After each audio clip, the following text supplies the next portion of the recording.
Hi, welcome back to another One Chart lesson. Today we are looking at a very common chord progression for the song by the Kid Laroi called Without You. Now it's the one chord progression all the way through, so the chart that I've written out has focused less on the format of the song because it's those 4 chords all the way through, and more on the actual strumming rhythm. So for those of you who need a little bit of help with your strumming to get that rhythm that you just heard at the start there, we're going to break that down and I'm going to get you strumming like that in no time flat. This will be a short lesson, but hopefully sweet. The chords we need are A minor, F, which you can also play as an F/C, a C is the 3rd chord, and a G. Very, very well used chord progression. There's 1,000,001 songs out there with that chord progression in them. You learn to play this song, you've got 1,000,001 other songs under your belt automatically. So here we go with the actual rhythm. Now what we're doing as we strum this, and of course you can play these in bar chords as well. You can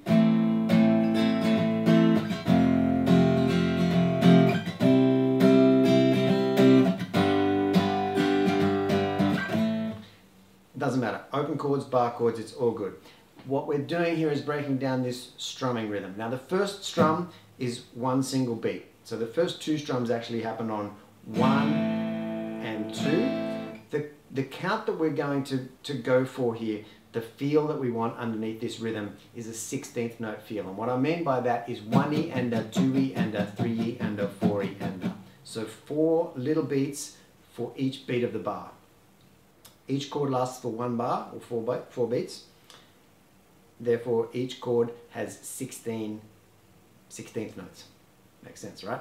So 1E and a 2E and a 3E and a 4E and a. That's the motion that our hand wants to go through in order to play this rhythm. And if you can get your hand to play that 16th note pattern automatically, naturally, confidently, and fluently, there's no strumming rhythm that you won't be able to tackle. So the first 2 strums, 1E and a 2E and a. Even though you're going on the single beats, I want you to go 1E and a 2E and keep that hand just gently moving in that 16th note pattern, even though you're not touching the strings. Because what we're doing on the 3rd strum is going to be an up strum on the 2E and A.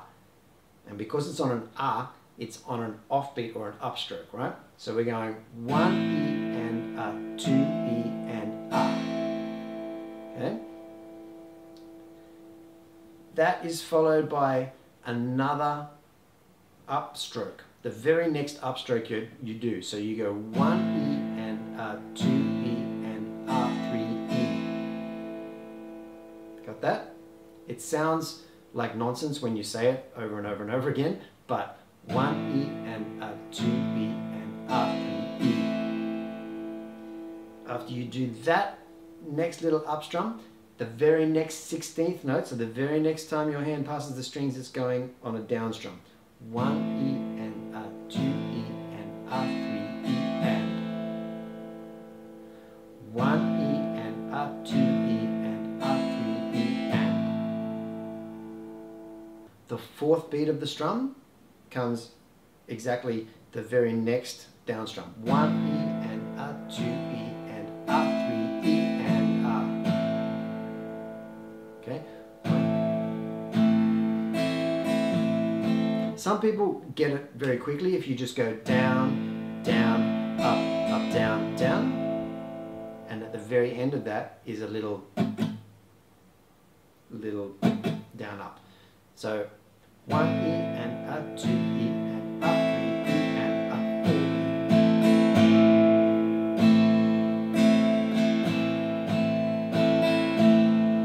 1E and a 2E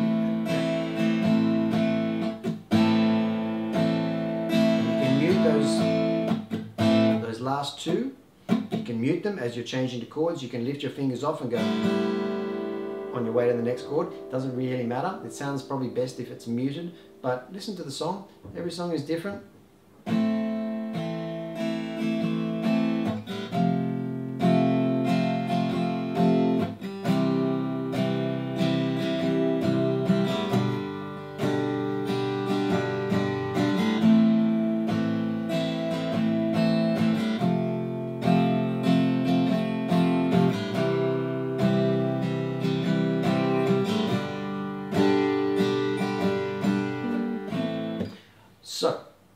that's it. That's all there is to that song. It's the same rhythm, the same chord progression all the way through. So have fun playing that, and once you get that rhythm down, you've got that rhythm for so many other songs, and you've got that chord progression for so many other songs as well. So it's a good thing to get under your belt.